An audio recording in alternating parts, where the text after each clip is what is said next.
he would step across the line. Habitually. He's a habitual line stepper.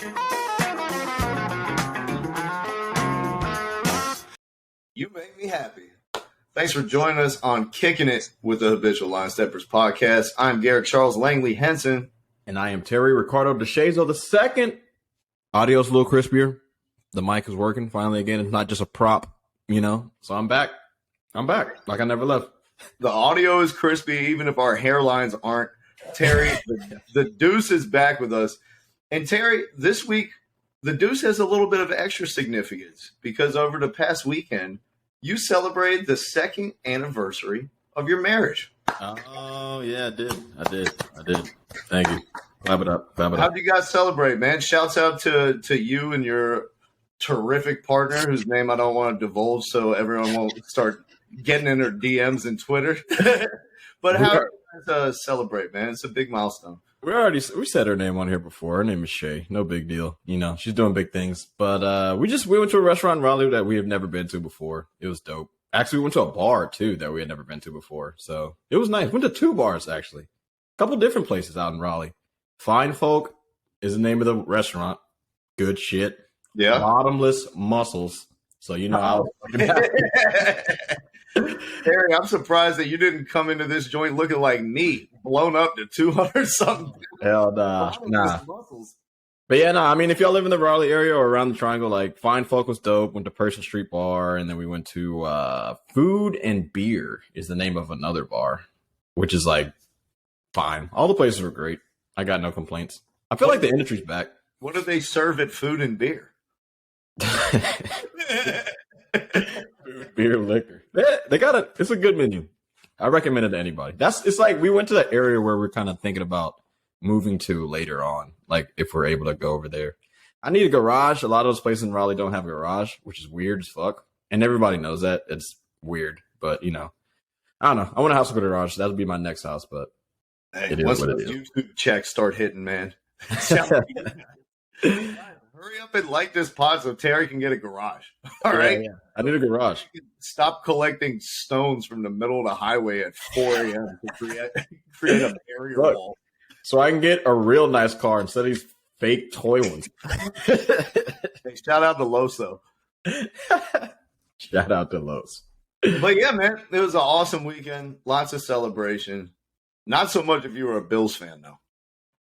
Man, that was tough as fuck, brother. That Bills-Viking game, Terry, I was like, are the Falcons from this year playing the Falcons from 4 years ago? Like, what is going on right now? I felt like I was trapped in my own personal hell watching this game. So everybody's saying game of the year. You thinking game of the year or just another one? Somebody who didn't give a fuck, who neither one of my teams were in it, it was probably game of the year. It was pretty awesome. At the same time, that Panthers-Falcons game where DJ Moore took his helmet off, that could have been a game of the year too. Yeah, I think that game was legitimately better, I would say. I also like the Dolphins-Ravens game from earlier this year. When Tua threw like 6 touchdowns. That was a good fucking game. So I don't know. I don't like to say things. In terms of things turning on a trifle, in terms of you think this game is done for sure, then they somehow managed a way to fuck it up. This game is right up there with the best of them. At first, I thought they were going to have some type of title for this. Miracle at the wherever the fuck Buffalo is. Miracle in the Tundra or something like that. I thought they'd have some name for it. Because when Justin Jefferson made that catch, that one-handed joint. That was crazy. And then he caught the other one, and at first they called it a touchdown, and then they're like, he's down on the 1/2 inch line. And I was like, oh, God, here we go. They robbed him of it. I was like, this should have been a miracle comeback, and Kirk Cousins is going to come in and fuck this up. And what happened? They sure did. He failed the QB sneak. He got stuffed on the goal line, gave the ball back to them on the 1 inch line with like 10 seconds left to go in the game. Yep. And I was turning to my girlfriend going, this really sucks. I was like, this should have been a miracle comeback for the Vikings, and they fucking blew it. But it turns out Minnesota was not out of miracles. They pulled out 2 in one game. Yep. Josh Allen dropped the snap in the end zone. They recovered not for a safety, but for a touchdown to send it to overtime. And then in overtime, that man, Josh Allen, rolling past everybody, looking like Cam Newton with two good arms, looking unstoppable till he got in that red zone and threw an ill-advised pick to lose the game. After throwing that pick, your MVP, the people's MVP, ESPN's preseason MVP, the best player in football, has now thrown more interceptions than any player since the start of last season. Wild stat. Very wild stat. Has the most interceptions this year from all the horrible quarterback play that we've seen. Yeah, Baker was like, listen, man, if you didn't bench me 3 games, I'd be right up there. I don't know. Like, I guess it's as few interceptions as there has been between everybody, because Josh Allen has the most with 10, but he also has, 20-something touchdown passes, so I'm not here to condemn him crazy. He does also have 8 fumbles, which is kind of crazy as well. But I was surprised that he has the most interceptions in the last 2 years, because these quarterbacks suck. And we can have this conversation. We always do the who's the best to Kirk Cousins. That's like the list, right? That's the favorite joke of the year. Kirk, he's not good. He pretty much lost that game. Josh Allen also lost the game. So it's just like, I don't know what the fuck we can do with this. Josh Allen, this red zone shit is a problem. Last year threw a lot of picks. He started developing and then he regressed again. But like I told you about Josh Allen, Buffalo's weather is shit. So it gets harder and harder for him to throw the ball. I get it. But Dak Prescott's supposed to be top 10. He's not that fucking good. We're talking about, Tom Brady, is he still in the top 10? He fucking sucks. Aaron Rodgers is still top 10. He's really bad. Geno Smith is snuck into the top 15 this year. Horrible. Kyler Murray got $250 million. Lamar Jackson's not even really playing that well. He's in your top 10. Tua snuck into the top 5. Keyshawn Johnson's preseason MVP, Derek Carr, is crying at the podium after the game. Yeah. I mean, the quarterbacks are bad, bro. They are. This is not a good era for quarterbacks. That's why we're seeing, I think it's like all the best teams are not like the high-flying 5,000-yard passing offenses that we've seen from the last decade. Yeah. Like all the best teams are like, we run the ball 25 times a game. We might throw it 22. Like, yeah. And I don't back in the NFL, and you got to be able to run the ball. And we said this since week 1, dude, when we were talking about this Bills preseason hype train and Josh Allen for MVP and all this other shit. Are they going to go undefeated this year? They don't have a running back. No. And they didn't get a running back during the trade deadline. And that makes them one-dimensional when you know Josh Allen is going to be the guy responsible for doing everything. Yeah. And he got hurt. I think he's starting to feel the weight of that responsibility and is forcing things a little bit. You know what I mean? He's not letting plays come to him in the flow. He's extending the play, could have thrown it out of bounds, lived to play again. No, I'm going to try to fit it in a tight window. Here's when you know that guys are not in the right comfort zone. When they pump fake it to a receiver and then throw it to that same receiver. Yeah. He pump faked it, and then the DB was like, oh, I'm about to jump the fuck out of this. And then he went ahead and threw it. Like, he's in his own head. He's not playing free. He's not playing loose. And it kind of reminds me a lot of like what Mahomes was doing last season when he kind of went through that pump. He wasn't taking the checkdowns, wasn't taking the easy 5-yard passes. He was like, I'm going to make some magic happen every third down. And you get in trouble doing that shit. But that's what happens when you make your offense one-dimensional and you're like, Josh Allen is going to be Thanos and everything runs through him. And he just has his infinity stones to throw to. But when we need a 3rd and 1, it's going to Josh Allen. When we need a scramble to extend a play, Josh Allen's going to be doing that. When we need a big play, Josh Allen's going to be looking downfield. They don't use they don't attack all the different areas of the field now like they used to, where it's like you had Gabe Davis and McKenzie taking the top off. Diggs is working the intermediate. You know what I mean? You got Conklin or whoever else their tight end is, you know what I'm saying, working the underneath stuff. And then your running back is like your outlet. Guys are winding up in the same space. You know what I mean? people are like not getting the proper depth on their routes, and suddenly Josh Allen is like, I got to do it all. I got to make the big play, and he did. He made the big play to lose the game against the Vikings. It's a few things. Well, the Josh Allen shit, like we both of us kind of told everybody to calm down about that shit because one, when everybody has like a coming out party, you know what I'm saying? And Josh Allen had his coming out party the first game of the year versus, you know, the Super Bowl champs, right? Usually you play a little better than 3 touchdown passes and 2 interceptions. Dude's coming out party still had fucking 2 turnovers and almost fumbled it a couple times in that game as well. So I'm just sitting here like, they're really anointing this great white hope here. Not to say he's not fucking great. Like, he is really good. His highs are high, but his lows are a little crazy too. He turns the ball over a lot, man. He's got the 3rd most turnovers like all year. I love him, and I love the way he runs and all that shit. It's great. It's tough, but like you said, I think their coordinator was what, Cam Newton's coordinator, right? If we're not mistaken. Was he? I don't know. I don't remember, but he's doing a lot of Cam Newton shit by not going down and getting beat the fuck up. And I understand his injury was inside the pocket, but you're taking a lot of hits for no reason. You're fumbling the shit for no reason. You don't need to be fumbling it. Go down. Stop getting hit. I saw him slide 1 time in that game yesterday. Yeah, it's like the first time I've seen him slide in so long. I'm like, bro, it's not going to last forever, dude. And especially with this elbow injury. It started bleeding off on Kirk Cousins. You see him try to truck the linebacker on like, I was like, Kirk. Yeah. And look in the mirror and know your own limitations. I saw Marcus Mariota try to do that week 1 and got popped and lost the ball, lost the game.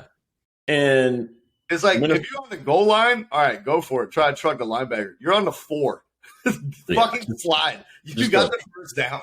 Kirk, nice tough play, but if he would have fumbled it or got hurt, like his legs, them skinny ass legs that didn't push him any forward during that QB sneak, but well, they had a whole man, 2 hands on his butt cheeks, pushing him. Like a German midwife trying to get a baby out in the 20s.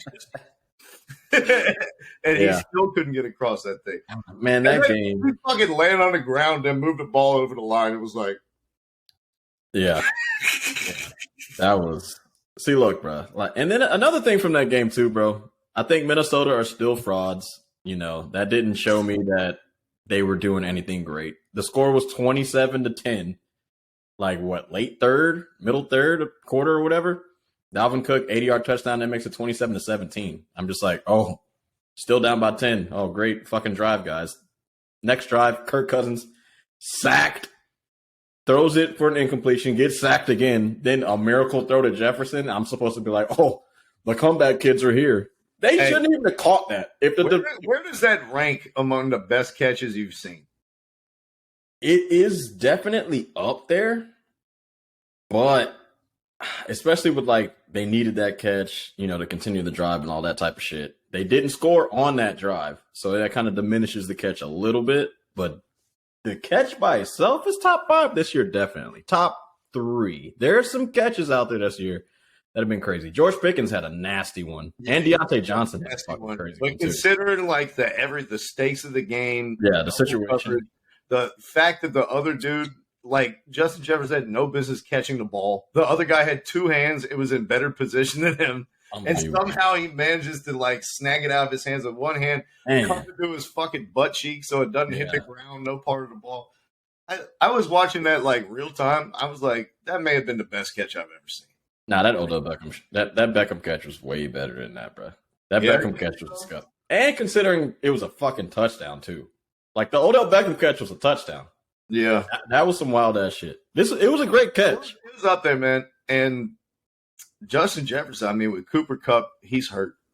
Yeah. Tyreek Hill is on pace to have 1 billion receiving yards. Yeah. Justin Jefferson, remember before this season, he was like, they asked who's the best receiver in the league. And he said Tyreek, but next year I'll be number 1. Yeah. I don't think. Is he number 1? I think Jefferson is probably the best receiver. I love Tyreek, but the thing you want out of your receiver is the ability to like give me a Moss moment. You know what I'm saying? Give me a one-on-one, like especially in the not making that catch a contested joint over. Yeah. No. And like Tyreek can still do like back shoulders. He's way faster. He can catch a slant in the end zone and all that type of shit. But I just think it's way easier for me to just lob it up. And Jefferson's going to get the shit. Like, he's going to get it. There's no one's catching it. Do I wish Jefferson was like 6'5"? Yeah, that'd make him unstoppable. But he's still really good. I mean, it's him, Jamar Chase. Devontae Adams is also still really good, but Derek Carr is just really fucking bad. Yeah. So it's like, I mean, like, when we came into the season, I would have said, I think I'd probably take Derek Carr over Kirk Cousins. Now it's just like, that's not even a fucking conversation. But I think Jefferson's number one, especially with Chase being out. And Josh McDaniels, I mean, you should be really ashamed of yourself. Why? Like 2 weeks ago, Jeff Saturday, while working for ESPN, tweeted out, "The Raiders are trash." Then 2 weeks later, he beats you in your own house, despite never coaching the NFL and getting a short week to like pick his play callers, like everything. He built a whole program in 5 days that was better than what you took a whole offseason and midseason to build.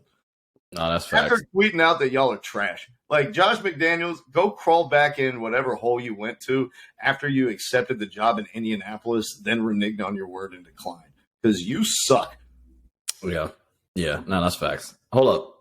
You think Diggs is better than Jefferson? No. Or you like Jefferson better? You like Jefferson better? I like Jefferson better. The size thing, everything else, I think about equal route running, catching. But, that Moss factor that you described, he has it in a way that other guys don't. It's there. I mean, look, Jefferson, and don't get the size thing tricked. He's only 6'1", and he's skinnier, so he looks like he's a lot longer. He gets up there, though. The way he catches shit, extended arms and all that type of stuff. He looks a lot taller than everybody else, but he's not that much taller than like Diggs or really even Tyreek Hill. Because Tyreek Hill's like 5'10", Diggs is 6 feet, maybe 5'11". He's not that much taller than them, but he might you all right. A DeJounte Murray-esque wingspan then. Yeah, he's tall. He's tall as shit.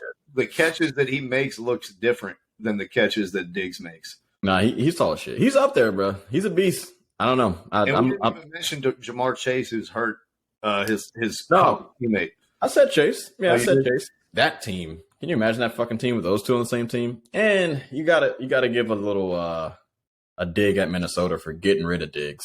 They could have had Diggs and Jefferson. Well, they got Jefferson from the Diggs pick. The trade. Man. So all in all, it's like I think you did pretty well. Instead of paying a receiver $20 million, you got a guy who's just as good as him on his rookie deal. They're about to pay him $500 million. They keep doing this shit.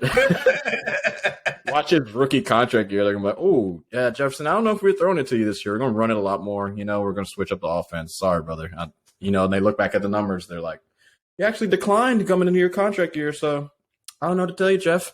You're not worth $500. Yeah, he's going to be just fine. I ain't worried about it. But I do want to go back to Josh McDaniels, who I am worried about. They gave him a big old 5-year deal, just like they did John Gruden. Can't wait to set money on fire out there in Las Vegas. House always wins, as long as the house isn't the Raiders. But he gets beat by Jeff Saturday, who had a losing record as a high school coach. Then comes in and whips his fucking ass with Matt Ryan, who had been riding the pine the last 3 weeks. Devontae Adams looks like the only good player on the team. Their quarterback is crying at the post-game press conference, talking about, like, basically throwing his coach under the bus, being like, we put our bodies through so much, and it hurts to not see other people taking this seriously and for us not to be maximized. He had a bad stint in Denver in which he was bailed out by Tim Tebow and then looked horrifically bad after this. Terry, is it time to start pushing the panic button in Oakland with Josh McDaniels? Yes. They should have pushed that shit. They're 2-7. He got 4.5 years left on his deal. This is his first year. Look. Nobody forced Henry Ruggs to drive drunk and fucking kill someone. That's one. That was Gruden. That wasn't even on him. I mean, but he accepted this job with Ruggs in prison already. No, let me see. I'm just saying. So that's one of your good players gone. Dude ran like a 4.2, 4.40. So that's one of your guys gone. You get Devontae Adams, so that helps you out. Darren Waller. I'm pretty sure Derek Carr was talking about him. Henry Renfro. I'm pretty sure Derek Carr was talking about him. Both of these two dudes are supposed to come in and be your 2 and 3 options to Devontae. Haven't heard shit from Hunter Renfrow, who I drafted in fantasy with the 8th pick, which I was like, oh, great value. Fucking concussion in like week 2. Every game losing fumbles. Yeah, he honestly doesn't look the same. It's a lot of injuries. Darren Waller, for as much as everyone likes to talk about him being this great dude, has really only had like 2 good seasons and been in the league for at least 6 or 7, if I'm not mistaken. If I'm calling them out too. I'm like, bruh, I've played hurt way more than y'all have, and I'm supposed to be the fucking quarterback. I'm supposed to be protected. I'm supposed to be the guy with the red jersey on. All right? I'm the soft guy. You guys are supposed to be tough. They're pussies. That's what it sounds like. He was calling out his teammates, not calling out his coaches. He's calling out everybody. He was calling out the coaches. He was calling out everybody. He was calling out dudes. He was calling out dudes the same way he was calling out Josh McDaniels. He said the same shit about the players. He was like, guys just aren't doing the same things that other guys are doing to try to get ready for the games, to try to, go to sleep. Like everybody who's not named Devontae Adams, Khalil Mack, and Max Crosby. Khalil Mack ain't there no more, though. You know that. Oh, yeah, up there in the Chargers. Well, yeah. Who do they have? Chris Jones? I don't know who they have. They are so bad, I don't even care anymore. What the fuck they got? They got some other top-end edge rusher, but apparently they still can't get to the quarterback with the 2 of them. I think it was Zadarius Smith from Green Bay. I think possibly. Yeah, but the Raiders being 2-7 is kind of sad. And Carr, the leadership trait, cool, but you suck too. So it's hard for you to be calling anybody out. That whole situation is kind of screwed out there. I don't know exactly what they're going to do, but I am definitely proud of Jeff Saturday. I can say that. You can be talking to Raiders if you want to. Are we ready to say that the Bill Polian tree is better than the Bill Belichick one? Probably. Hey, look, all this coaching shit, I think it's all Brady now. Is it like we said it last year we said it the year before last year when he won the fucking Super Bowl, a year after being at the Patriots for like 16 or 17 seasons. I think it's confirmed now. Almost every single coach has done absolutely nothing. Charlie Weiss went to college and still didn't flourish in college. That coaching shit's overdone. For as much as Bill Belichick was doing some sneaky shit on special teams, that's cool. And they had a great defense. Awesome. Tom Brady was throwing to no one before Randy Moss. Gets the top numbers of all time. Randy Moss I'm part of Mike Tomlin's tree now. I'm actually not part of Bill. I was pruned from Bill Belichick's tree, and I've been replanted alongside Mike Tomlin. Yeah, it's confirmed. Belichick is a great coach, but everybody around him, Terry, talk about some teams that need to do some pruning. I went to the Thursday night football game between the Falcons and the Panthers. Oh, the Panthers game? Yeah. I was there in person. Marcus Mariota broke NFL history by attempting a pass that I've never seen attempted before, Terry. I don't know if for watching film, he was watching Wedding Crashers instead. Yeah. But at one point on third down, Terry, in the fourth quarter, Marcus Mariota turned his back to the end zone that he was throwing at and threw the ball over his head like he just got married, and it was a bouquet of flowers for the safety to be the next person to get married with. Was he getting sacked or something? He was falling down onto the ground. He turned his back and threw the football like this, Terry, not holding it by the laces, holding it like a loaf of bread, threw it over his head like that, like a marriage bouquet. It was intercepted and was overturned because, fortunately, one of his butt cheeks had already hit the ground before he managed to get the pass. So he was down by contact. That is hilarious. We scored 0 touchdowns in the first half. We were lucky to get a field goal. It was the worst Falcons game I've seen in 5 years. Yeah. Well, you knew. It's the one time I buy a ticket and show up. You knew it was going to be bad. I mean, like, I understand getting a ticket to watch your team play, but by no means was I going to watch one single second of that Thursday night football game between bad teams. The good teams can't even play good on Thursday, let alone these fucking bad teams. I was not interested in it. Amazon, you can keep all those Thursday games. I'm never going to watch them shits. I'm not. They're garbage. They're all bad. even a half of fucking fifth, or it was probably 3/4 of fifth of 100 proof whiskey couldn't take away the sting from this game, Terry. Bro. I poured it into a Ziploc bag. I put that Ziploc bag inside another Ziploc bag. I put those bags underneath my girlfriend's titties, and then we went to the game. Got me a big old 32-ounce Coke, poured half of that bag in there, refilled it. I was feeling good. Until halftime, and I realized that we still hadn't scored. And then I was like, I think I'm going to need another one of these. 25 ounces of 100 proof whiskey later, we still weren't any closer to me being happy or the Falcons winning the football game. Yeah, no. Dude, I'm telling you, like I said before this season, week 12, I believe, that Ritter was going to be starting. Mm-hmm. We're coming up on that time, and it's looking more and more, well, let's say it's looking like Mariota is going to be replaced with more and more expediency, as T.I. would say. Or expeditiously, because he plays every single play, Terry, like it's the last play of the game. Like he scrambling threw 2 passes on third down that were intercepted that were like Hail Mary. It doesn't matter. This is the last play of the game. We might as well just throw it up and see what happens. 2 of them, and that's not counting the bouquet pass. Yeah.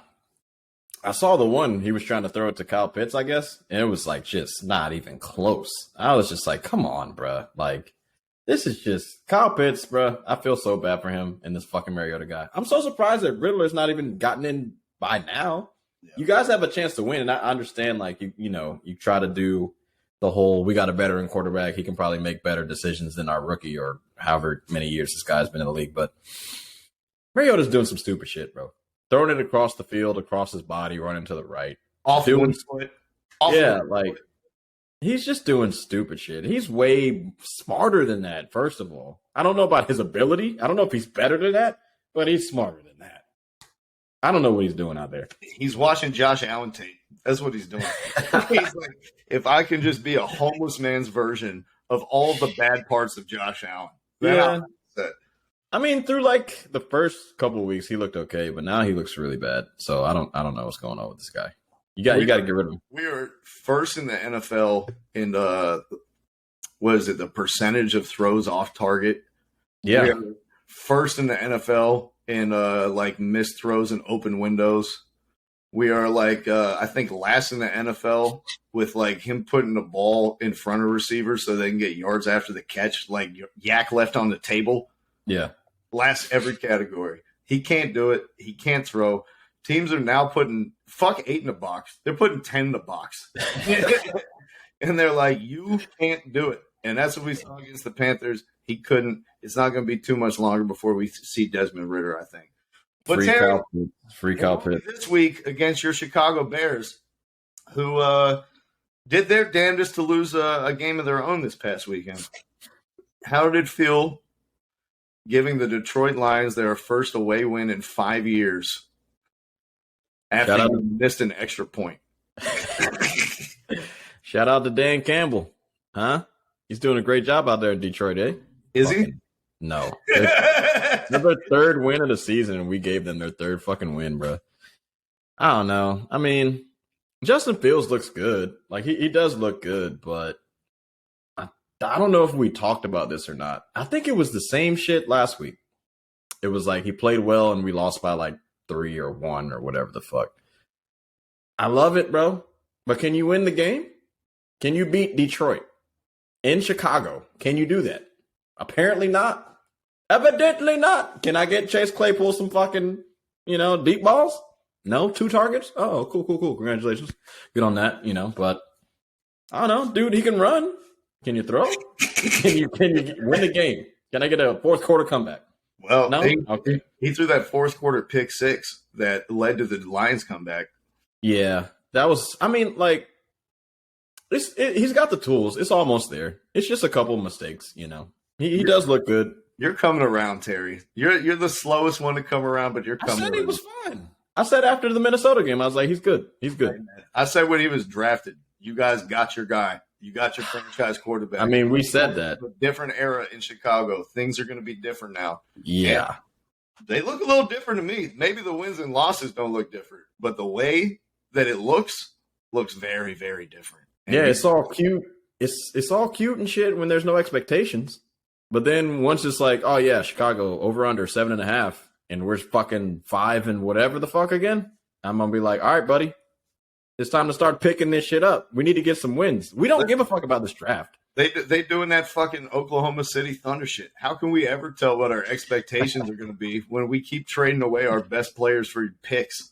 Yeah, that Roquan shit kind of got me fucked up, but I understand. The pay is a lot. But you play to win the game, like your boy Herm Edwards said. All right? The flashy shit is cool. It's fucking awesome. Oh, he's better than Trevor Lawrence. Oh, we made a mistake. Whoop-de-hoop-de fucking do. 31-30. Detroit wins. Come on, dog. I need that win. That interception was crucial. Is he getting it done this weekend against my Falcons? Where's the game? Is it in Chicago or is it in Atlanta? Or is it another one of these stupid games in fucking Frankfurt or Mexico City or Calgary? The Germany game where I watched about the first 3 possessions. The first 3 series. That's probably what I watched. I want to see the Soweto game so they can break out the vuvuzelas again. That's what I want to see. Yeah, no, so this game's in Atlanta. 1 o'clock game. Standard 1 o'clock CBS, good football game. We're good to go. Let's go, baby. He's gonna ball out again. And I am still mad at Haji because he got his waiver claim of getting Justin Fields. It was like fucking, oh, you motherfucker. But he got that shit. Shout out to Charlie Wilson for dropping Justin Fields from his roster in week 2 or 3.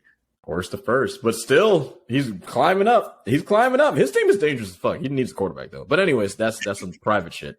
Too bad he had one. All right, go ahead. Yeah, people getting antsy out here.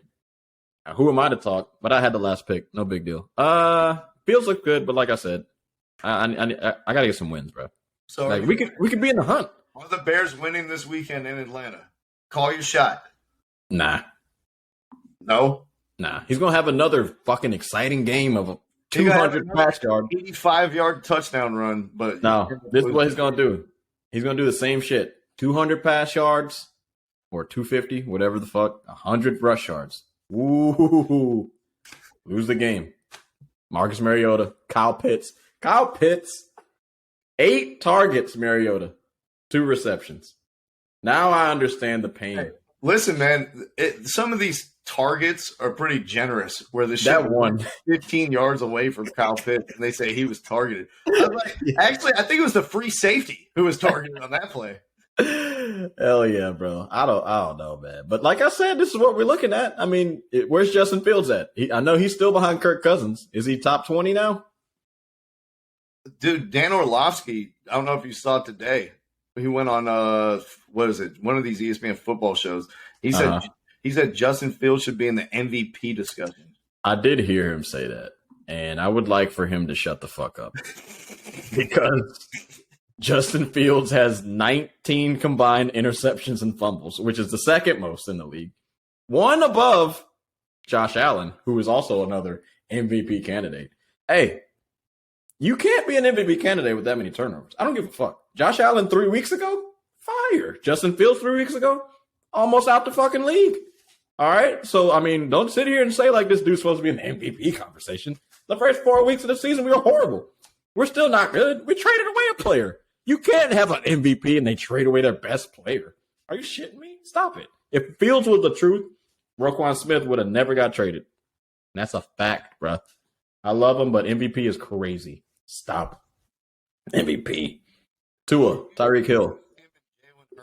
How much better are the Eagles and how much worse are the Eagles and how much better are the Bears? How much worse? If you swap him and Jalen Hurts, just switch those 2 guys. What difference does it make? I think the Eagles probably are still above 500. That's not saying anything crazy, but the turnovers, I think, would really fuck Philadelphia. Like he's young though. And Hurts is young too, but Hurts is just way more poised. Like Hurts, and also Hurts was like a 4-year starter. And I think he played in Oklahoma, which might have made him a 5-year type dude. So he had way more experience at the quarterback position than Justin Fields did. So he's way more poised. I'd say Eagles would probably sit here like 6-3, maybe something like that. Like if you give him the same stats as what he has now with 19 turnovers, there's going to be some losses in there. Yeah, I don't know if he's going to have the same stats thrown to A.J. Brown and all these other weapons they have in Philadelphia. Maybe, but you got to, like, trust me. I've been looking at a lot of the games. Dude be overthrowing motherfuckers, sitting in the pocket too, like all sorts of time. You know when they're like, oh, the Bears have the worst offensive line? That's a fucking lie, bro. And then they tried to bring it back. They said, no, actually, he gets the most time of anyone in the NFL to throw. You got to pick your poison. It's a lot of him and a lot of them. So I don't want to put the blame on anybody. But so what's the score going to be on Sunday? For that game? Give me a high score, baby. Like 38, 35, something crazy like that. Justin Fields, another missed chance at an NFL comeback for the fourth quarter. I'm just saying. Give me a win. Atlanta, you're still in the hunt. We're not in the hunt. We're playing for fun. That's why he looks good. Because we're not playing for anything. We're just playing for fun. I don't know, man. You guys, you're better record than the Packers. You know, you could sneak into that wild card spot. If we sneak into the NFC wildcard spot, that's just an indictment on the whole NFL season this year. Pretty bad. Pretty much so. Yeah. Hey, look, I'm just going to tell you right now, this is exactly what I was saying. I was like, I don't really watch NFL or football in general like that. This should be sloppy as fuck. And everybody's like, no, NFL is great to watch. I'm like, bro, I see a turnover every third series. I see punts all the time, a lot of 3-and-outs, a lot of overthrows. These quarterbacks are horrible. It's just not fun. Like, what? Gary DeShazer, ladies and gentlemen, his quarterback is the most electric player in the NFL. It's just not fun. You don't win. Who cares? If I lose, that ain't fun. You kidding me? The Bears have been bad for years. They've been bad for more than they've been good. Listen, man, is it not just exciting? At least it's not fucking Kyle Orton back there anymore. All right. It's not your statuesque white guy who gets beat up. It's exciting to see. Even if they end up losing, it's exciting to see how they ended up losing. No, Tim Tebow was exciting. You know why? Because he won the games. Okay. Because he loved God and God loved him back. He's the only person. Yeah, okay. Anyway, what's next on the agenda? He's fun. He's cool. Jalen Hurts, first loss of the season. The Commanders gave it to him good. 26-21. That last touchdown, stop it. Keep counting that Taylor Heineke boy out, man. They want him out the league so bad. He's a beast, bro. All he does is fucking balls, man. Like all he does, he's not going to be a top 10 guy, but he's going to be in this league a long time. I hope so. All he does is Kirk Cousins, bro. He just wins. Yep. He just wins. He's a good player. I like him. He made some throws though yesterday. It's not like it was just bullshit. And God, that last penalty though at the end of the game. Did you see that? No, I didn't watch the game last night. I heard the controversy though. So there was no controversy. That motherfucker, that was a penalty. So Heineke, he's dropping back. It's like 1:42 left in the game, right? Heineke's dropping back. They got to get this third down. He's dropping back to pass, but he's about to get sacked. So he goes down, takes a knee. A good 1.5 seconds later, 2 Eagles players land on top of him while he already took a knee. 15-yard flag. Give him the first down. The Commanders win the game. Easy. And everybody's like, whoa, come on. You can't be flagging that. I'm like, dog. That was like, remember when you kicked that kid? It was a good, nice delay. It was late like that, huh? Yeah. I mean, dude, like, he was on the ground for a good amount of time, and they jumped on him. I was like, oh, dumbasses. They had a chance to win because they were about to punt it after that. It was about to be 4th and 20 or something. So they had another chance to get the ball back, but they blew it. Hey, they made a conscious decision. I'm going to hit this man while he's kneeling down on the turf. No, that's facts. And I think, honestly, though, the Commanders really only beat the Eagles because the kicker made every single fucking kick. Dude made like a 58-yarder, a 55-yarder, a 48-yarder, and like another 44-yarder. He was perfect. Heineke didn't really have too many mistakes. Jalen Hurts really didn't have mistakes either. They just lost. That's the recipe that we talked about, man. Don't turn the ball over, run the shit 25 times, throw it about 20. You'll probably win the game. And especially with the Commanders getting Robinson back, Yeah. Looking pretty good because Gibson and Robinson 1-2 punch. That shit's scary as fuck. And they like to put in some like sneaky run plays for Samuel to some tricky shit for like jet sweeps and stuff.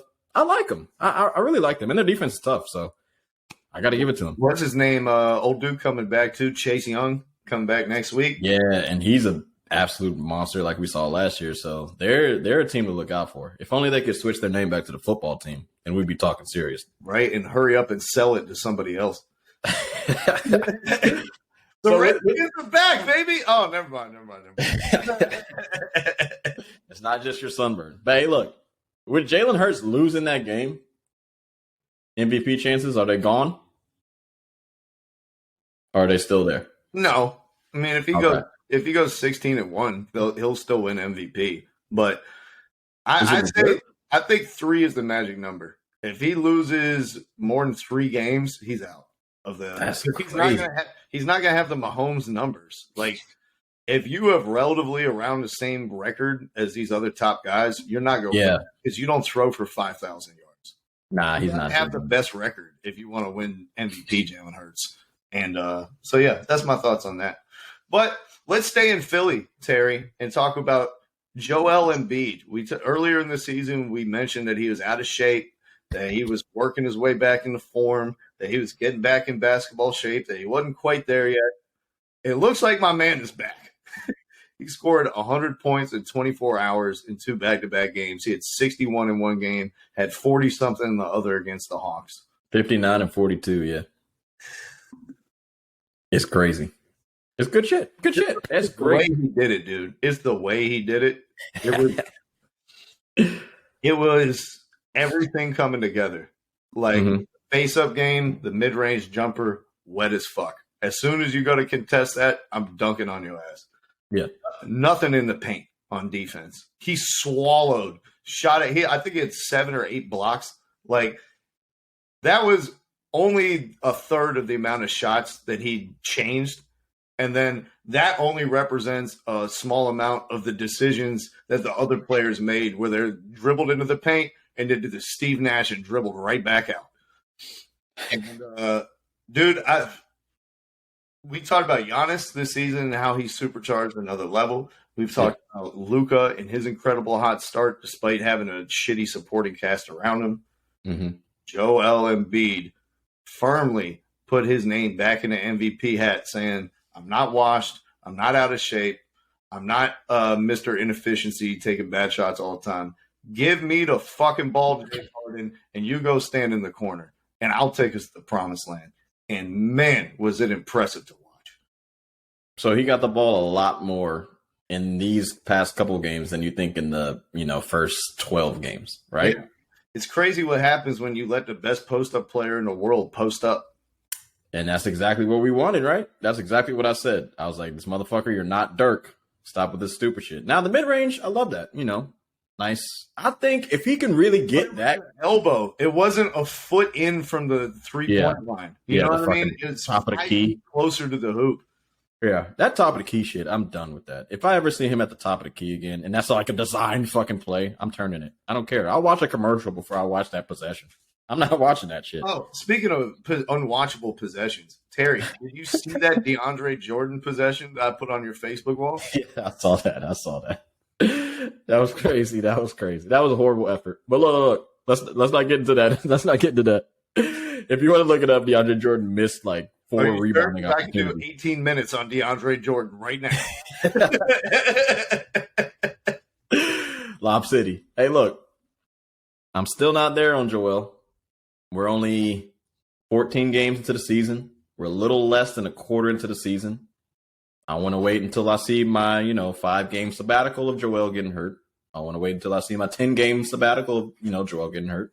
As of right now, he's climbing up.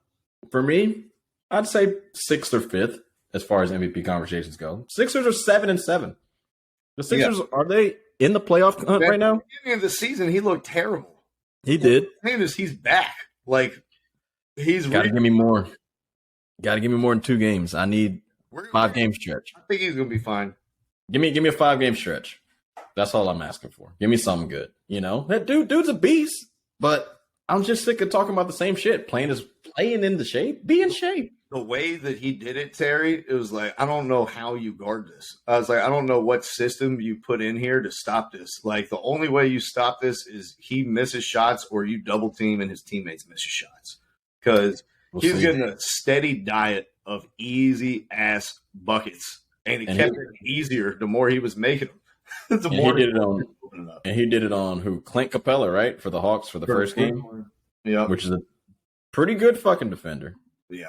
Then the second one was Capella's been playing good this season. Had a couple 2020 games. You know what I mean? Yeah. Nah, Capella's he's solid, bro. He's solid. And then he beat the red hot Jazz. The Jazz don't really have a big man, but you know, I think any big man should probably get like 50 on them. Yeah. Who's their Kelly Olynyk and Lowry Markkanen?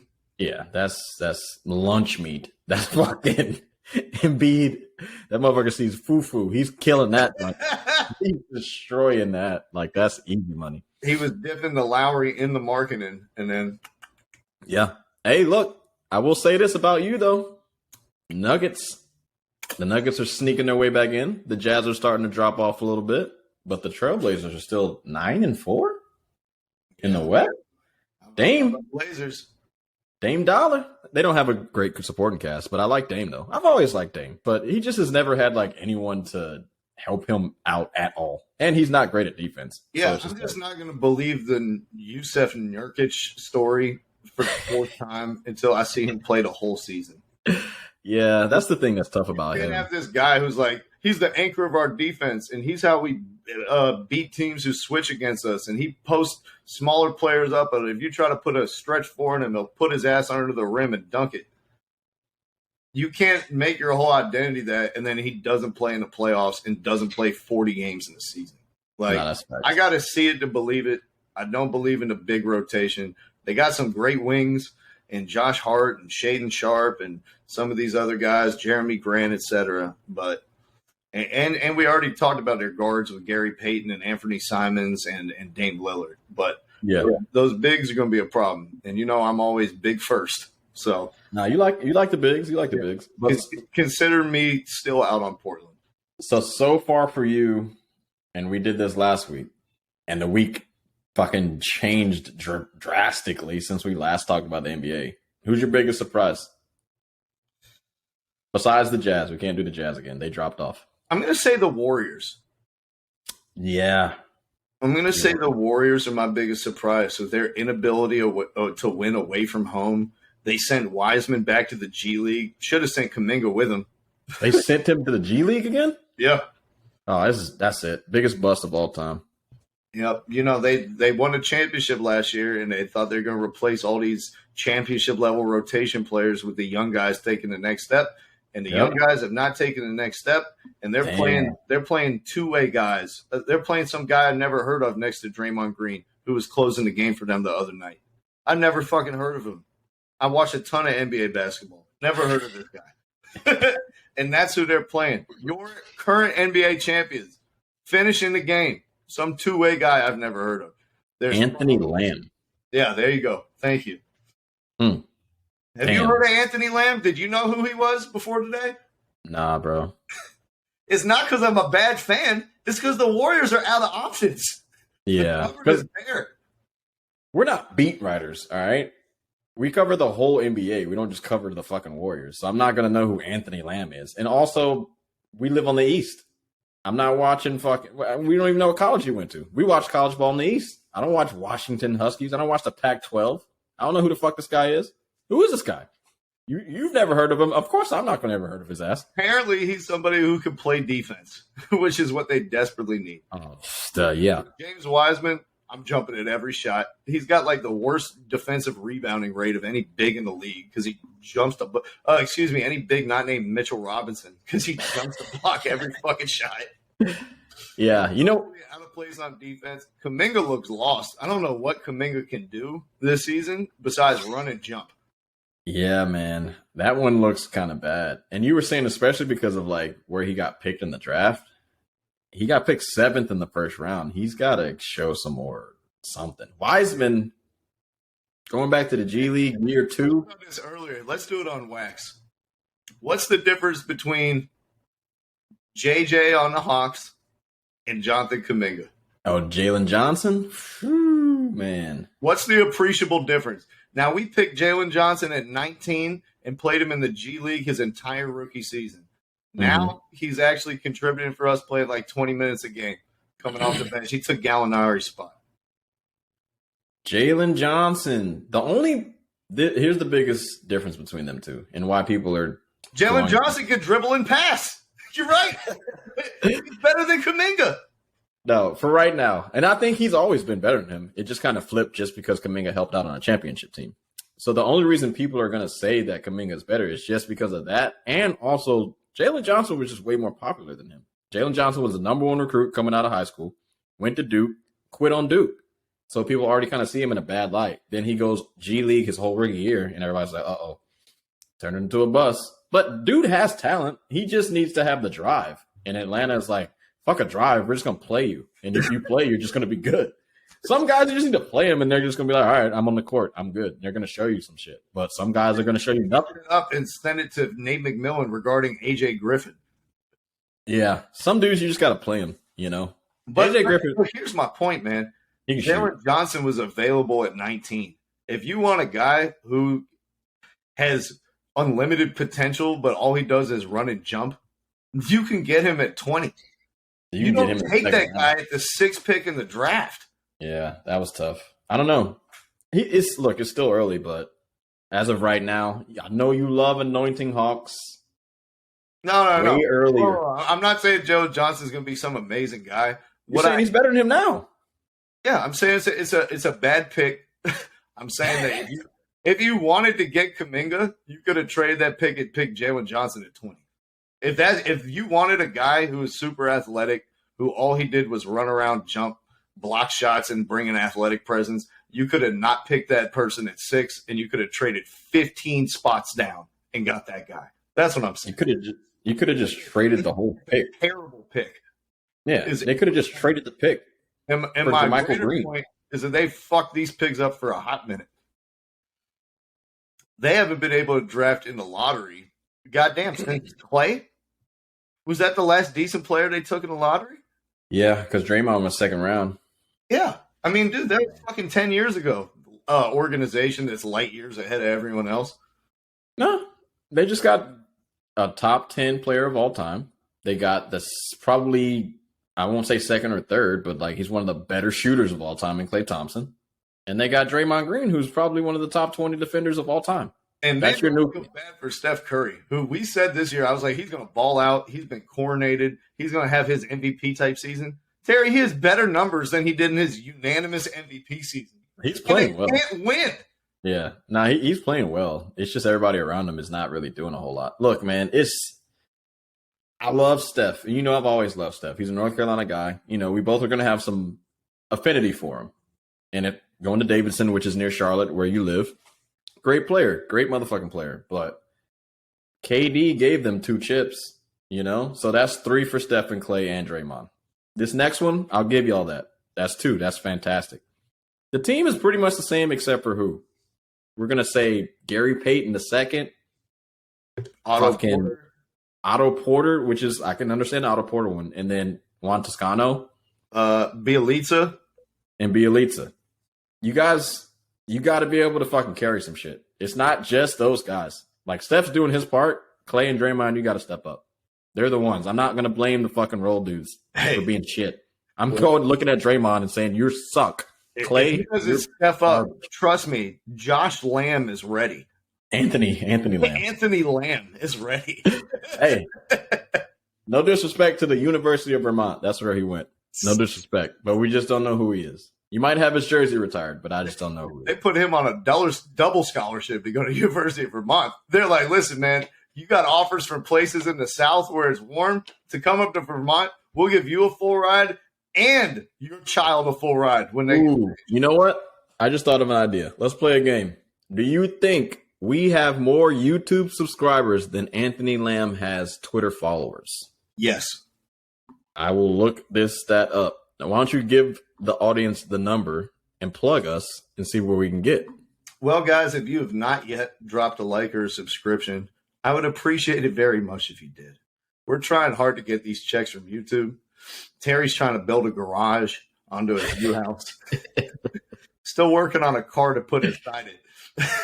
But we can make all that possible by you guys hitting that subscribe button, dropping a like, dropping a comment. Right now, Terry, what are we at? 1.2, 1.3K? I think so, yeah. There we go. So make We're that up there. 1.4, man. You guys can do it. I know there's about 1,000 of you guys watching this video. Definitely. Can't find Anthony Lamb on Twitter. Not popular enough. There we go. We've resolved it. We have a greater fun. More people know us than Anthony Lamb. It's really indicative of where this Warrior season has turned into. Hey, look, they're in trouble. They're relying on a person who is lesser known than us is a problem for the NBA champions. No, they're in trouble. They're in trouble. If we can already say it now before we're even hitting a quarter or a half mark into the season. The Warriors are in deep fucking doo-doo. They're going to have to make a trade or something. They're in trouble, bro. And another person who's in deep doo-doo, Terry, I refuse to change my prediction for this team. I don't believe in them. I think they're coming back to earth. The Phoenix Suns. Have you seen Chris Paul since I said that he was done? Since I said that he was washed? Since I said the point guard has arisen and you can wait 3 days, but he ain't coming back? Yeah. They've been playing pretty bad. Not gonna fake. I'll give it to you. I mean, look, they're still 8-5. All right, let's not get our panties into a bunch. How many points is Chris Paul averaging?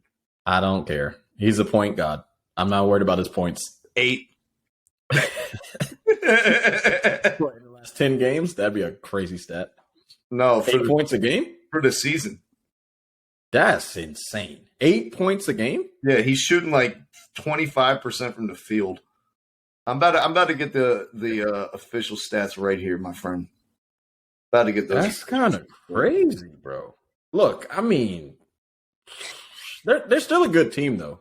For you to say that they were the 8 seed is a little wild to me. I think they're going to be greater than an 8. Can we say that now, or are you not going to give up on that? No, I'm not giving up on it. All right. Currently, Terry, averaging 9 points a game. Oh, he must have had a breakout game last night. Whew, 9 points a game. How many assists? 9 points, 9 assists. Let me see what he's shooting from the field.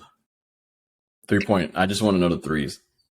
Just the threes for Chris Paul. 27%. Ooh. You want to know what he's shooting from the field overall, Terry? Give me an over-under. 40. I got to say under. He's probably 39. Where is that? 36. God damn, he is shooting bad. 36% from the field, 26% from three, scoring under 10 points a game. 9 assists, though. That's your all NBA point guard right there. 9 assists. Okay. That's your all NBA point guard. 9 assists, though, bro. Come on, stop it. 9 assists a game. But hey, look. If you tell him to KD's like, passing is easy. Anybody can pass. That's what KD said. KD was like, anybody can pass in this league. There's a lot of good passes. Said coaching is easy. Any one of us could coach. We don't even really have coaches on this team. What did Kyrie say? He said even Jacques Vaughn could do it. Who's the current coach of the Brooklyn Nets? The Nets are playing a little better. I will say that. They decided not to hire Ime Udoka. They stuck with Jacques Vaughn, who was the butt of Kyrie Irving's joke 2 years ago, saying, You know what? We don't need a coach. I could coach the team. Steve could coach the team. Kevin could coach the team. Man, even Jacques Vaughn could coach this team someday. Well, it turns out today is Sunday, Terry. Yeah. Hey, look, Jacques Vaughn is coaching the Nets, but he hasn't coached Kyrie yet this season. The Nets are doing a lot better without Kyrie. Man, who could have seen that coming? I couldn't have seen it coming because Kyrie is such a great defender, you know? He's such a fantastic defender, and his defensive ability is just so missed on this Brooklyn Nets team. By the way, him strapping Jaylen Brown for no, excuse me.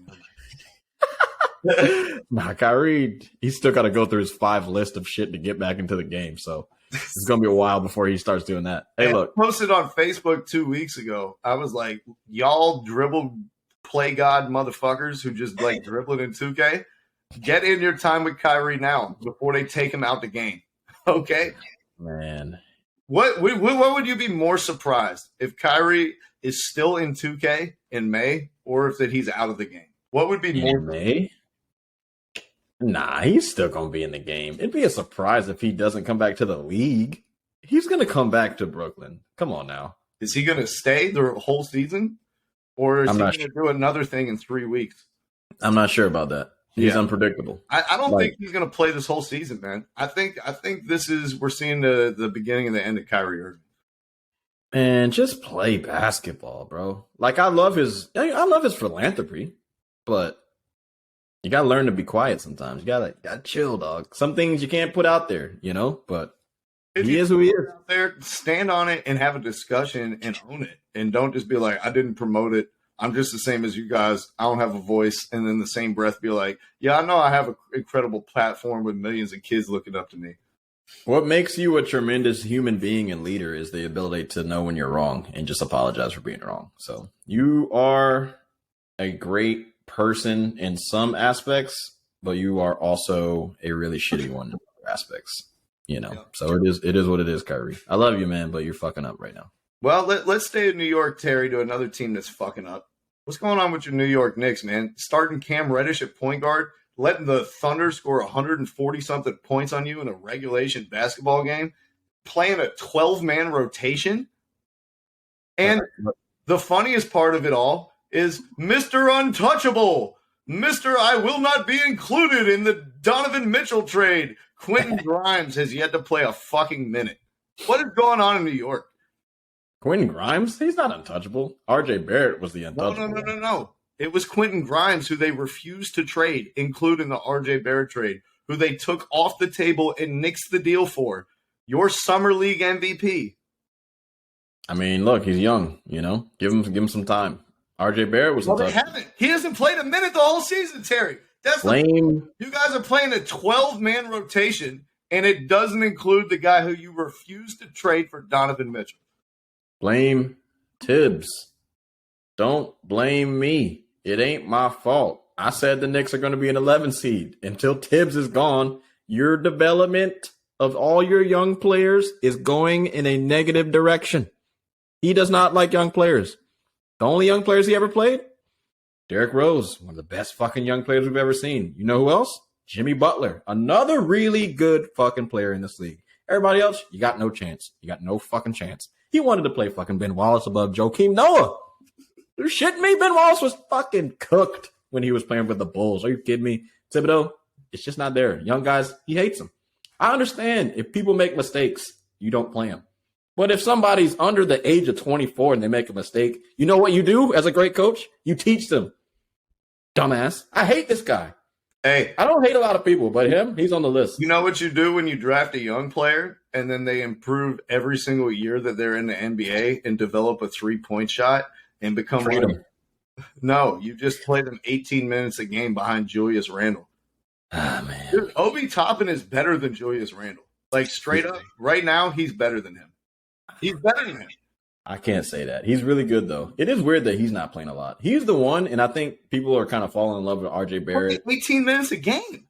No, I know. What I'm saying is people have kind of fallen in love with RJ Barrett because they didn't want him in the trade. They like Quickly because he looked good last year, and they like Grimes. He was your Summer League MVP, right? Obi Toppin has gotten a lot better since I've seen him play in his first year. But Thibodeau refuses to play him more than 30 minutes. Every time it's like 29 minutes, Tibbs like, hey, whoa. My iWatch went off. My Apple Watch went off. Time to get him out the game. But my boy Julius in there to fuck it up. Julius, you fooled us. You fooled us. That fucking COVID year, you fooled us. You're not good. And I fell for it. But like I said, it doesn't matter if they're good or bad. I'm always going to get worked up. But I said they're going to be an 11th seed, so I'm not surprised by it. I'm not. I'm trying to see, Terry, how many games this season has he even played 25 minutes in? Who, Obi Toppin? Yeah. How many games this season has he even played 25 minutes? In the month of November, one time. Yeah. One time against Minnesota. In the month of October, 0 times. So he's played literally the whole season over 25 minutes once, and he played 26. What do you mean 29 minutes and he gets to 30 and he shuts him off?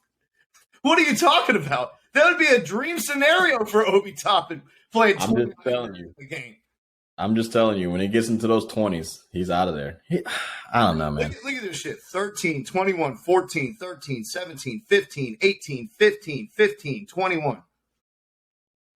Yeah, it's crazy. 21. It's crazy, bro. It's crazy. My man is like almost a 40-point three-point shooter now. He's developed a legitimate three-point shot. He's one good. of the most athletic players at his position. He's excellent in the dribble handoff shit. Him and Jalen Brunson, that should be the base of your offense, is Jalen Brunson and Obi Toppin dribble handoffs. Not watching Julius Randle and RJ Barrett dribble to air out a ball on the same side of the court before settling for a mid-range contested shot. Tibbs, it's time to wake up, put Obi Toppin in the starting lineup, demote Julius Randle to the bench so you can have some bench scoring identity with the second unit. That's never going to happen. Julius Randle, we've seen the movie before. You're not going anywhere with him starting. Let's give the young players some minutes. And I'm not talking about putting Cam Reddish at point guard. It's never going to happen. Shout out to him for playing Cam Reddish, though. Like, I would, this whole season, I don't care what we do this season. I just want him to get minutes, and then he can get better. It doesn't matter what he looks like. As long as he's out there, he can get some fucking points. All I'm saying is, we know this. It's professional sports. The dudes who make the most money are going to play. Unfortunately, even if they're washed or not, it is what it is. I don't know. You know this. This is what happens. It's Thibodeau, man. He's supposed to not give a shit about any of that stuff. I'll start Taj Gibson, even though he's on a veteran minimum deal. Yeah, that's fucking stupid. Hey, it's a veteran thing for him. You guys, I don't understand what's going on in New York. I don't understand why you play so many players. I don't understand the rotation. I don't understand what Evan Fournier is doing out there in fourth quarters. I don't understand why Quentin Grimes isn't on the court after you refused to trade him for Donovan Mitchell. And I don't understand where the Knicks go from here. What do? You sign Obi Toppin to a $100 million contract like John Collins? Understand this. Can you read that? Or is it backwards? Oh, I can read it. Knicks, 11. 11. They are not going to the playoffs, bro. Give it up. Give it up. We'll be good next year. This year, nothing. Fighting for a 10 seed? The 10 seed shouldn't even be a thing. The play-in is dumb. Knicks, out of here. How do you figure out if your young players are worth second contracts if you don't play them? That's my question. No, you're totally right. We're going to extend these guys if we don't play them. We're on the same page. But at this point, I don't think Tibbs is on the page we're reading. Huh. Tibbs is on another level, bro. He's on that dumb shit. Terry, that could have been a smoother transition over to Manchester, England, where Cristiano Ronaldo is also feeling left out in the cold, disgusted with his coach, and is questioning the ideas and the tactics. In fact, Terry, he's been so disgusted this season that not only has he walked around on the pitch, not only has he refused to play in the game and walked off to the tunnel, he also gave an interview to Britain's own Piers Morgan over the weekend, in which he set the city of Manchester ablaze. In this interview, Terry, he mentioned a lot of different sound bites. One of them was that he doesn't respect the current coach of Manchester United, Erik ten Hag. Speaking of their coach, he was like, I don't respect him because he doesn't respect me. I'm a legendary player. Who is he? Like, my dude I had the whole transcript up here, Terry. I lost it somehow. I don't know how I lost it. Yeah. But he went in on everyone from Wayne Rooney. He was like, I don't know why he's talking about me when I had a better career than him and I still look better than him despite being younger. He talked about Sir Alex Ferguson, and he was like, Sir Alex is disgusted where the club is since he left. They've done nothing but run themselves into the ground. He's like, we can't even buy world-class players. We wasted, all summer trying to buy Frankie de Jong, and he didn't even want to come here. Look, this is the crux of the argument. He had a daughter that his wife lost, during their childbirth and everything, and the club begrudged him time to go to their preseason shit. They were like, you can't have this time to be with your family after you just lost a child. It wasn't. They did nothing to support him. They publicly ostracized him. It was Liverpool fans who supported him, singing "You'll Never Walk Alone" in the 7th minute for his jersey number after his child died. And he didn't get any of that support from his own club and was even fined for missing training and stuff after that. That's He's crazy. like, I scored 25 goals last season for you guys. I was the only good player on your team. I've had 3 fucking managers in the 1 year that I've been here. And this is how you're going to treat me after I've given everything to this club? He talked about the 3 different managers that he had as well. And he went in on your boy, Ralph Rognick. He said about Ralphie, he said, if you're not even a coach, how are you going to be the boss of Manchester United? I've never even heard of this guy. Shout out Ronaldo for keeping it real. He said that they spent an hour before their Europa League game against, I forget who it was, when Solskjaer was the coach. And they're just watching videos of like crucial goals that Solskjaer scored in different competitions and shit. Like, that was our whole preparation. We went out and lost 2-0. Ole Gunner. Oh, man. And now he's got the current guy, Ten Hag, who's suspended him from the team, dropped him from the starting 11, not include him in the squad most days. Man, think how things have fallen for the great one at Manchester United.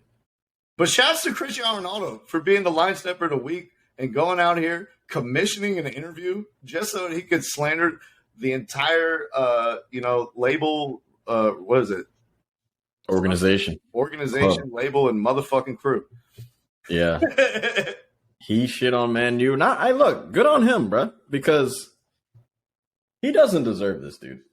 He was by far the best player on their team. And then, look, there was this narrative that he was messing up the press and all this type of shit. The counter press, not the, we were talking about the press and all that. The Gangan pressing. Yeah, he's messing up the press for Man U. That's why, when he plays, they don't win.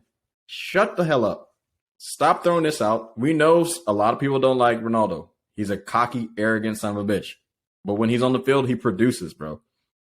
He saved y'all season. You could have been, without him, 18 goals he scored for y'all. You said 25, I don't know.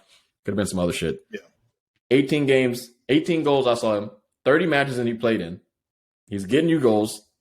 You're shitting on him for, I don't know why. He was a club legend when he was there before. You brought him back and it was huge for the team. It was a big fucking deal. Everyone loved it. Everybody still loves him. Play him. Stop being a piece of shit. Let him be the guy that he is. He's an arrogant guy, but he is one of your top players that you've ever had. He's like a top 5 player of all time in soccer. What are you doing? This isn't how a legend is supposed to go out.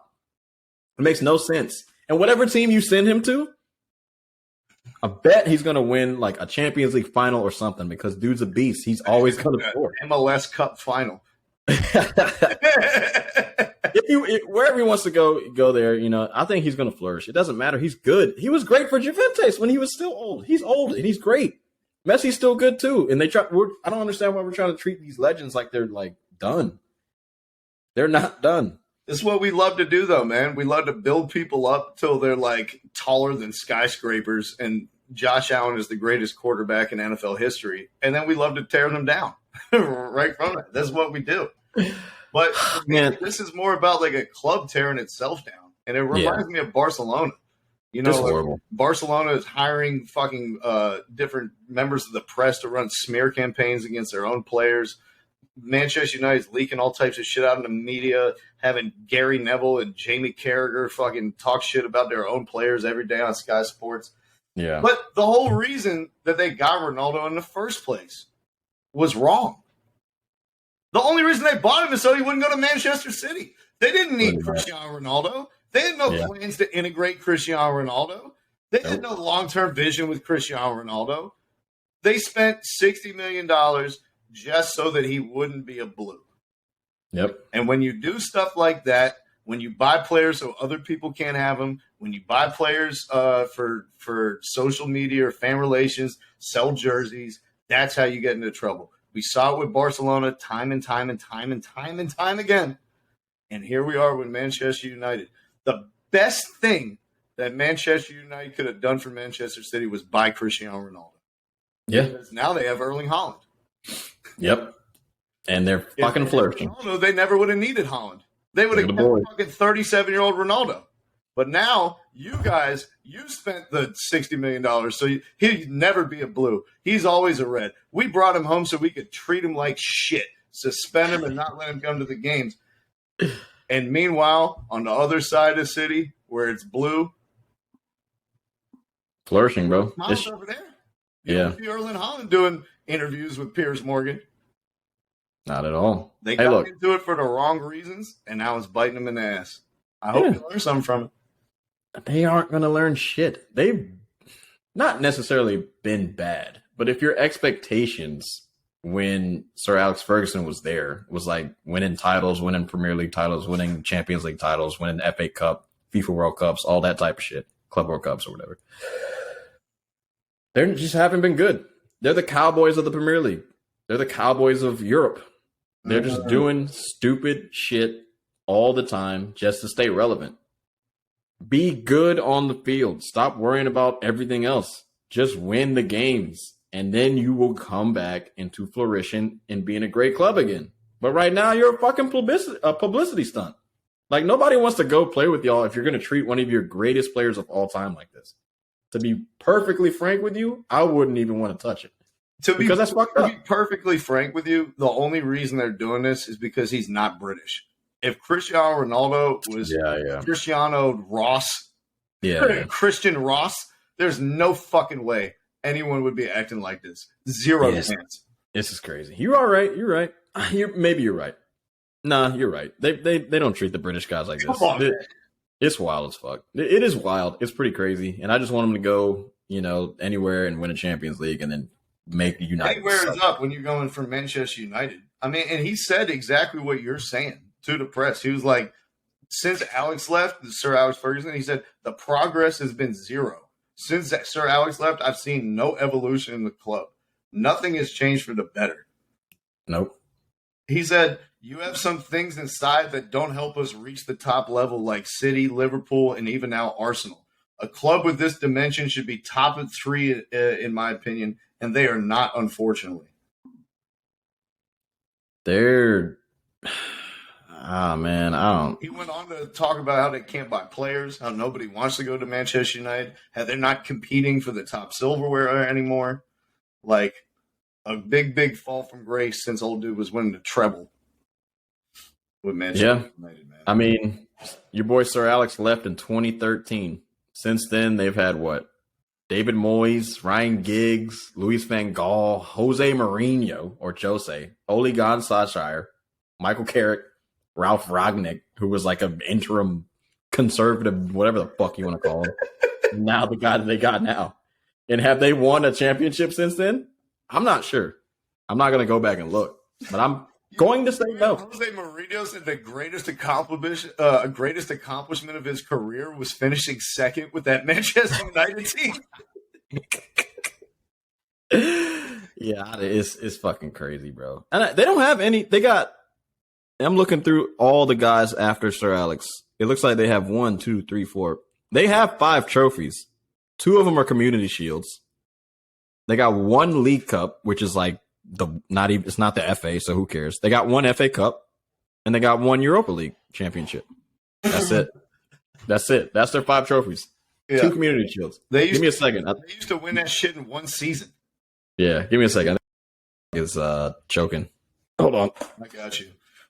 Well, as Terry performs the Heimlich maneuver on whatever one of his 3 dogs happens to be slowly dying in the background, I'll take this time to remind you guys that I'm writing an article on the U.S. men's national team. The World Cup starts in T-minus 5 days, y'all. And make sure you go to www.thehLspod.com so you can get ready. I'm talking about the identity of the team, the main players who are going to be contributors, some of the guys on the bubble who are left off, the identity of the team, and what can we realistically expect from this game in Qatar. Terry, I'll read you the first line of the article just to get you hooked. How about that? Give you a little teaser. On October 10th, the better team lost. Terry and I were playing soccer in the Eddie Smith Fieldhouse on UNC Chapel Hill's campus. And despite my brilliantly delivered no-look long balls from my right back position answering the question, what if Wayne Rooney had raised Trent Alexander-Arnold? My team lost to Terry's 3-2. As the grief of my defeat reverberated through me, like the trash can we had used as a makeshift goal, which was still vibrating from Terry's thunderous volley, Terry roused me from my stupor, exclaiming, "No fucking way," before throwing his phone to the ground. I like it. If you guys want to read the rest, you'll have to go to the website, which again is www.thehLspod.com. You remember that night, Terry? The one that I'm talking about? Yeah, I do. Crazy. Fucking pickup soccer. We don't need to watch Trinidad and Tobago play the U.S. All the U.S. has to do is tie. And there's no way that Mexico and Costa Rica are both going to lose on the same night.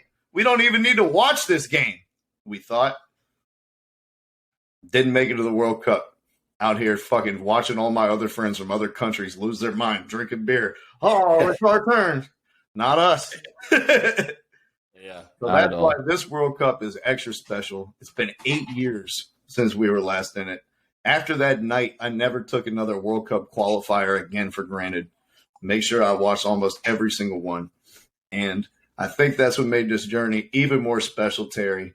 And I'm very excited to preview the entire tournament with you this Friday. Yes, sir, man. It'll be a good one. Yeah, man. Yeah, that's it. Terry's going to have his picks, pick to win the World Cup. We might pick each group. May have some sleeper teams to watch out for. You know, some guys who are less heralded who could possibly go all the way. And, of course, we'll talk about Messi's last chance and what winning a World Cup would do for changing his legacy.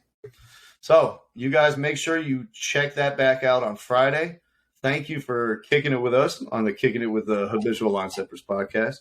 Terry, do you have anything you want to add? Nah, man, that's it. Just appreciate the ride we've been on, but that's it. Hot dog is currently dying. Hey, give her some M&Ms. She'll be just Not actually. She's just choking on some shit. She's just choking on some shit. But yeah, all right, man. I'm out. Peace and love. Thanks for stepping across the line with us. North Carolina, continue to stand up. We out. Thank you for listening to our podcast this evening. Thank you. You're far too kind.